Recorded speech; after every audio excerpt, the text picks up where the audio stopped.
तो अगर आप हॉरर जॉनर का फैन होगे तो ऑब्वियसली आप कॉन्जरिंग यूनिवर्स का भी फैन होगे। ये बिल्कुल मार्वल यूनिवर्स के जैसा है। मूवीज स्टोरी के हिसाब से ऊपर नीचे रिलीज हुई हैं। सो मैं आज कॉन्जरिंग यूनिवर्स की पूरी टाइमलाइन को एक्सप्लेन करने जा रहा हूँ कि स्टोरी आखिर कहाँ से शुरू हुई थी और कहाँ से खत्म। वैसे भी खत्म नहीं हुई, 2021 में अभी और मूवीज आने वाली हैं। सो वीडियो स्टार्ट होने से पहले अगर आप नए हो तो चैनल को सब्सक्राइब जरूर कर लेना ताकि मेरी और वीडियोस आप मिस ना कर सको।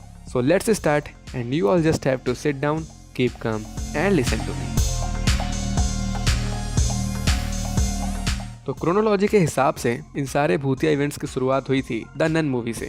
इस मूवी की टाइमलाइन बैठती है जाके सन 1952 में, बोले तो ईयर 1952 में। यहाँ से शुरू हुई थी असली हॉरर स्टोरी, जब बहुत टाइम पहले रोमानिया में सेंट कार्टा की एक एबी में एक प्रीस्ट रहता था, बट वो एक्चुअली में गॉड की वर्शिप की बजाय डीमन से प्रे करता था और उसने वैलक नाम के एक डीमन को हेल से जगा दिया था। और वैलक को माइथोलॉजी के हिसाब से प्रेसिडेंट ऑफ हेल भी बोलते हैं। और उसके तबाही मचाने से पहले ही रोमानिया के लोकल कैथोलिक ग्रुप ने आके इसको रोक लिया था और जीसस क्राइस्ट के ब्लड का यूज करके इसको वापस किसी तरह हेल में भेज दिया था, जहां पर वो सेंचुरीज तक फंसा रहा। लेकिन फिर वर्ल्ड वॉर 2 के टाइम ये चर्च बॉम्ब ब्लास्ट से डैमेज हो जाता है, जिसकी वजह से वैलक वापस से जग जाता है और फिर तबाही मचाने लगता है। एंड FYI वैलक को ही द नन बोलते हैं क्योंकि इसने यहाँ एक रह रही नन का फॉर्म ले लिया था। और फिर चर्च में हो रही स्ट्रेंज और डरावनी चीजों की वजह से father Berks and sister Irene को यहाँ भेजा जाता है और ये फर्स्ट टाइम वैलक के कांटेक्ट में आते हैं। बट फाइनली यहीं के एक लोकल रह रहे आदमी फ्रेंची की हेल्प लेके और जीसस क्राइस्ट के ब्लड का यूज करके ये तीनों फिर से वैलक को हेल में वापस भेज देते हैं।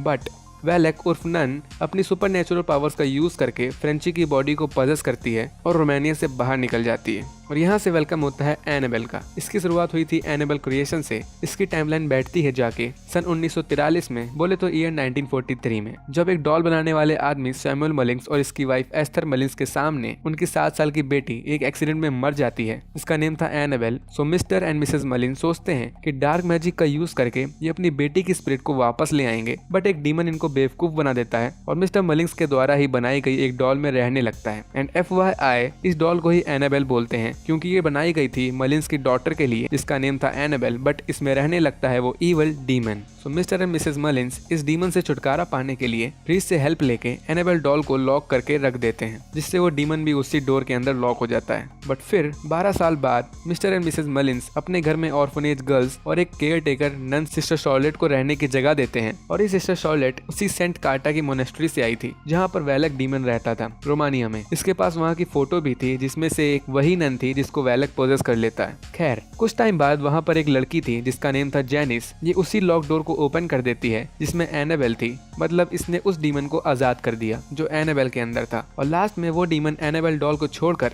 उसी लड़की जेनिस को पोजेस कर लेता है और जेनिस इस जगह से निकल जाती है और अपना नेम चेंज करके एनाबेल रख लेती है और इसको कैलिफोर्निया में एक हगिंस फैमिली अडॉप्ट कर लेती है। और फिर कुछ टाइम वहाँ रहने के बाद ये घर छोड़ के भाग जाती है और एक कल्ट ज्वाइन कर लेती है। बट बहुत टाइम बाद ये वापस अपने अडॉप्टेड पेरेंट्स के यहाँ आती है और उन दोनों का मर्डर कर देती है। और यहाँ से एनाबेल मूवी की स्टोरी स्टार्ट होती है। इसकी टाइमलाइन बैठती है सन 1967 में, बोले तो ईयर 1967 में। यहाँ पर एक कपल दिखाते हैं, जॉन एंड मिया, जिसमें जॉन अपनी वाइफ मिया को एक डॉल गिफ्ट करता है, एनाबेल डॉल। हालांकि इस टाइम ये नॉर्मल डॉल होती है। और ये लोग जहाँ रहते हैं, अनलकली इनके घर के जस्ट बगल वाला घर उन्हीं हगिंस का घर होता है, जिनको अभी उनके अडॉप्टेड बेटी जेनिस उर्फ एनाबेल आके मार डालती है। और अगर आपको याद होगा, उस एनाबेल लड़की को उस डीमन ने पोजेस करके रखा था बचपन से, तो वो लड़की अपना गला काट देती है और उसके अंदर का डीमन मिया की एनाबेल डॉल में आ जाता है। मतलब ये फिर से क्रीपी हॉन्टेड एनाबेल डॉल बन जाती है। और डीमन का अब टारगेट होता है कि अब ये मिया को पोजेस करना चाहता है, उसकी सोल को। बट मिया की दोस्त मिया की सोल की जगह अपनी सोल को ट्रेड कर देती है और मिया बच जाती है और हैप्पीली लाइफ बिताती है। बट यहाँ से मिस्टीरियसली एनाबेल गायब हो जाती है और फिर एक एंटीक शॉप में दिखती है, जहाँ एक ओल्ड लेडी इस एनाबेल डॉल को खरीद लेती है और अपनी बेटी जिसका नेम था डेबी उसको गिफ्ट कर देती है।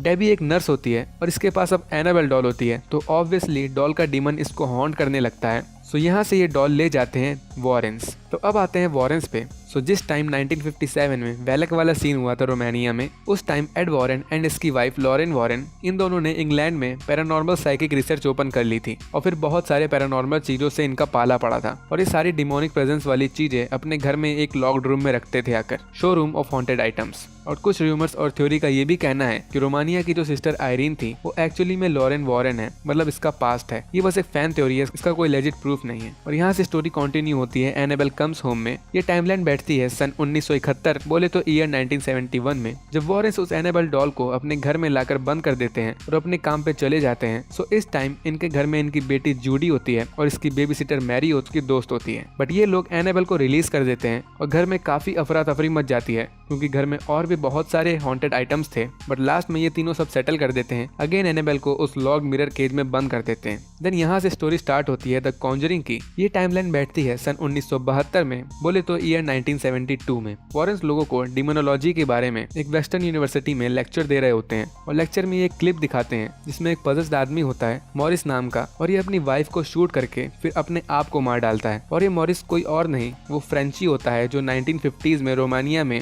वैलक से लड़ रहा था। बट फिर वैलक इसको पजेस करके इसके घर में घुस गया। और यहाँ एक interesting behind the scene part है। जब ये वॉरेंस अपनी प्रेजेंटेशन दे रहे थे, लेक्चर दे रहे थे, तब फ्रंट रो में एक्चुअली में रियल वाली लोरेन वॉरेन बैठी होती है। आपको पता ही होगा कॉन्जरिंग वॉरेन के रियल केस पे बेस्ड है, इसीलिए मिसेस वॉरेन वहां थी, इनको भी सेट पे बुलाया गया था। तो कॉन्जरिंग यूनिवर्स के ऐसे बहुत से फैक्ट्स हैं, उनके लिए एक अलग वीडियो बन जाएगी। खैर back to the story. Warrens के इस लेक्चर को एक लेडी अटेंड कर रही थी जिसका नेम था कैरोलिन। ये रिसेंट में न्यू घर में आती है, बट इसके घर में इनकी पूरी फैमिली को इविल स्पिरिट बहुत बुरी तरह हॉन्ट कर रही होती है। सो कैरोलिन वॉरेन से हेल्प मांगती है और वॉरेंस इनके घर में आकर डिस्कवर करते हैं कि ये जिस घर में रह रही है वहाँ बहुत टाइम पहले एक विच रहती थी, इसका नेम था बेथशेबा। उसकी इविल स्पिरिट यहाँ पर रह रही फैमिली को हॉन्ट कर रही होती है और लास्ट में ये विच कैरोलिन को पजेस कर लेती है। बट वॉरेंस टाइम पे यहाँ आ जाते हैं और अपना जादू टोना करके विच को यहाँ से भगा देते हैं और इस फैमिली में सब बच जाते हैं और इनकी हैप्पी एंडिंग हो जाती है। देन यहाँ से पैदा होती है ला इरोना। FYI इसी को वीपिंग वुमेन भी बोलते हैं।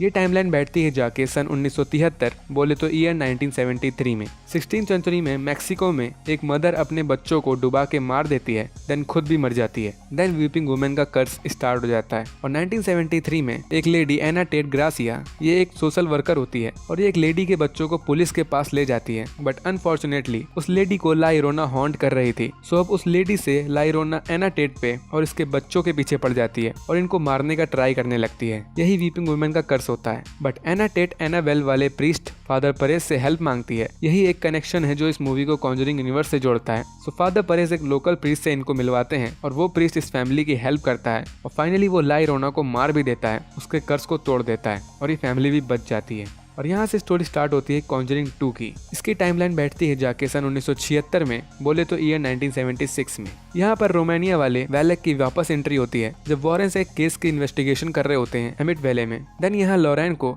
अपने हस्बैंड एड के डेथ के विजन्स आते हैं और वैलक को भी ये पहली बार अपने विजन्स में देखती है। इस टाइम वॉरेंस को कोई आइडिया नहीं था कि ये नन कौन है, ये सिर्फ इनके लिए द नन होती है। मीनवाइल इनफील्ड इंग्लैंड में एक फैमिली होती है जिसमें एक मदर होती है, सिंगल मदर पैगी हॉडसन, और उसके 4 बच्चे होते हैं और इनको कोई इविल एंटिटी हॉन्ट कर रही होती है लाइक कॉन्जरिंग 1। और वॉरेंस एज यूजुअल इस पैरानॉर्मल एक्टिविटी को देख के इनकी हेल्प करने यहाँ आ जाते हैं। बट थोड़े टाइम बाद इनको पता चलता है कि वो फैमिली फेक थी, वो सिर्फ फेम के लिए दिखा रही थी कि उनके घर में पैरानॉर्मल एक्टिविटीज हो रही हैं। सो वॉरेंस यहाँ से जाने लगते हैं। बट फिर लॉरेन को रियलाइज होता है कि एक्चुअली में इन सब के पीछे वैलक का हाथ है। सो वॉरेंस अगेन फैमिली को बचाने जाते हैं और इस टाइम एड ऊपर से गिर के मरने वाला होता है। मतलब लॉरेन को अब अकेले वैलक से फेस टू फेस आना पड़ता है, बट ये जीत जाती है। ये उसका ओरिजिनल नेम वैलक बोल के उसको वापस हेल में भेज देती है और यहाँ से इस मूवी की भी हैप्पी एंडिंग हो जाती है। बट शायद नहीं भी, क्योंकि रूमर्स के हिसाब से यहाँ से अब क्रूक्ड मैन आएगा जिसको कॉन्जरिंग 2 में एक जगह फीचर किया गया है। और जियोट्रोप जो हडसन फैमिली की सबसे छोटे लड़के के पास था वो हॉन्टेड होता है। खैर यहाँ तक थी अभी तक की टाइमलाइन कॉन्जरिंग यूनिवर्स की। इसके आगे अभी और मूवीज आने वाली हैं इस फ्रेंचाइज में। सबसे पहले जून में Conjuring 3 the devil made me do it. इसमें थोड़ा अलग सीन होगा, इस बार कोई हॉन्टेड हाउस वाला सीन नहीं होगा, वेयरवुल्फ को लाया जा रहा है कॉन्जरिंग यूनिवर्स में। और देन जो मैंने बताया अभी द क्रूक्ड मैन, ये भी मूवी आने वाली है। देन द नन 2, इसका कोई कंफर्मेशन नहीं है, बट रूमर्स के हिसाब से नन पार्ट 1 में जब लास्ट में नन मर गई थी, मतलब वैलक को वापस हेल भेज दिया गया था, तो फिर लगभग 20 साल बाद कॉन्जरिंग 2 में वैलक वापस कहाँ से आया। बस इस बीच की स्टोरी को नन पार्ट 2 में दिखाया जा सकता है और शायद नहीं भी। सो गाइस इस वीडियो के लिए इतना ही। If you like the video then hit the like button और ऐसे ही और वीडियोस के लिए चैनल को सब्सक्राइब भी कर लेना। सो मिलते हैं नेक्स्ट वीडियो में, तब तक के लिए stay tuned and bye bye.